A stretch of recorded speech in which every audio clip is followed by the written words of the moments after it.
Come on in, get comfortable. Come on in, get situated. How you guys doing? How you guys doing? For sure, for sure. All right, so I was just notified that I am on a no-fly list or a no-fly zone.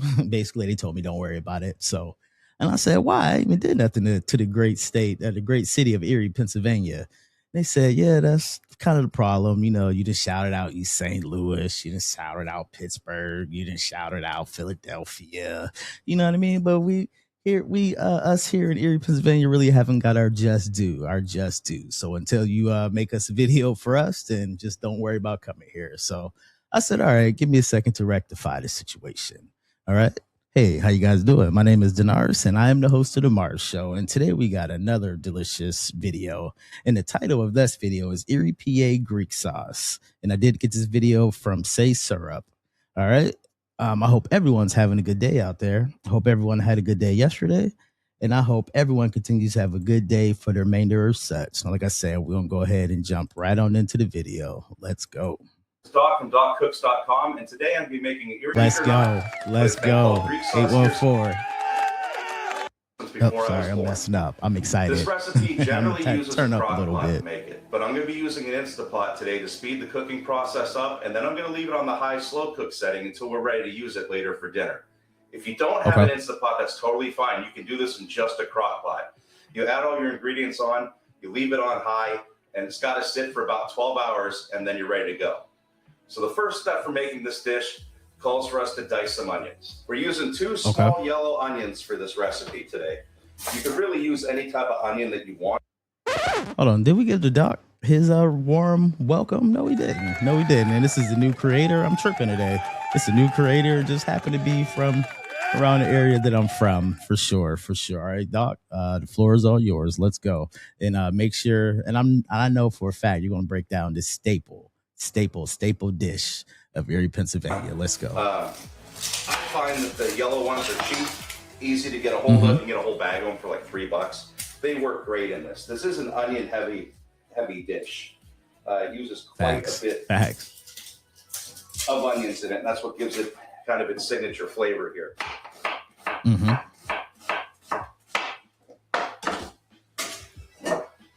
All right, now I'm taking the onions here and I'm adding them to my Instapot bowl. Okay. All right, let's go. The next thing that we're adding in is going to be a cup of stock. Now I'm using chicken stock here. You can use water if you don't have any. I make my own stock, so I always have a lot of stock laying around.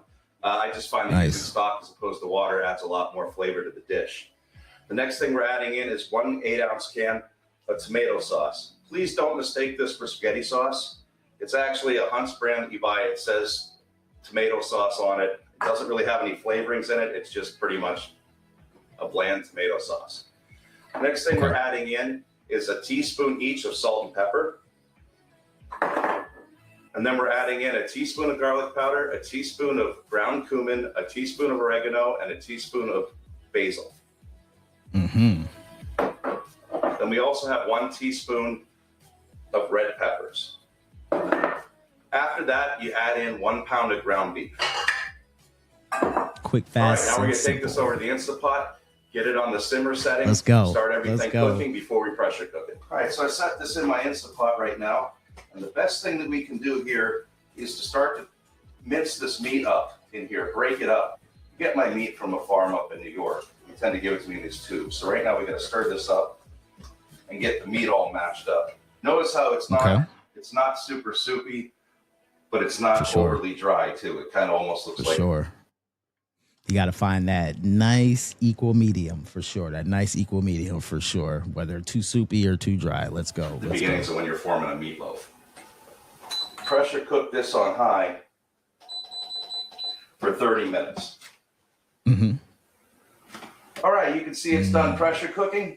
Right now, smells like. Now what I'm going to do is I'm going to set this on the slow cook setting in my Instapot, and I'm going to leave it probably another 6 or 7 hours because it's in the afternoon. We're not eating dinner yet.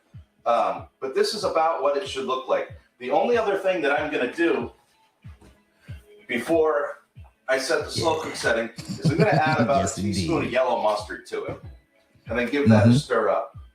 Now all you have to do for this dish is just let it simmer in your slow cooker on high for another couple hours.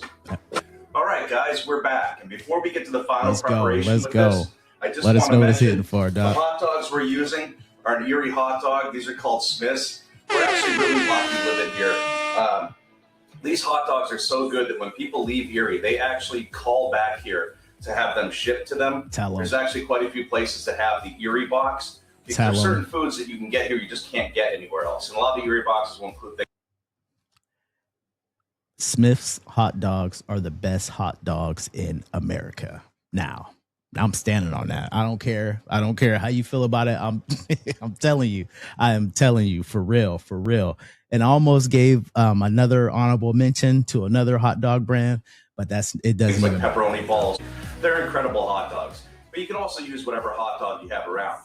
However, I will share a link in the description if I can find it to a place that does ship Smiths or does ship some of the Erie boxes. That way, if you really want to do this the way it's served here, you can order one of those. But right now, making the actual dog itself couldn't be easier. You literally take your hot dog. Let's go, because he's done. He's dressing the dog now. Spoon the Greek sauce that we made over top. Mm-hmm. Add some shredded cheese and a good squirt of mustard. And you've got this regional favorite from Northwest Pennsylvania, the Greek dog. Thanks for watching, guys. If this recipe helped you out at all, if you learned something from these, like, comment, subscribe if you're watching it on YouTube. You can find this and more of my recipes on doccooks.com. The full recipe will be linked below in the description. Thanks a lot, guys. Have a good one. For sure, for sure. Hey, Dr. Kwa, you enjoy that? Hey, we're going to go ahead and give you another round of applause. For sure, for sure. He definitely walked me down memory lane without a doubt, without a doubt. Sorry I had to stand so hard on my stance on hot dogs, but that's very passionate, very passionate for sure, for sure. Like if I'm not in town or if I don't have access to a Smith hot dog, I normally don't even eat hot dogs. And I don't know if he mentioned or not, but you can put this sauce on hamburgers. It's delicious on fries. Like I'm telling you, like a sure staple of Erie, Pennsylvania, for sure, for sure. Got a Red Hots. I think all these establishments are still open. I haven't been there in a while. Red Hots. New York Lunch. I think even Sarah's out. I think maybe even Sarah's might have a Greek fry. I had some Greek fries out there out by the peninsula. All right, Erie, Pennsylvania, I did it for you. All right.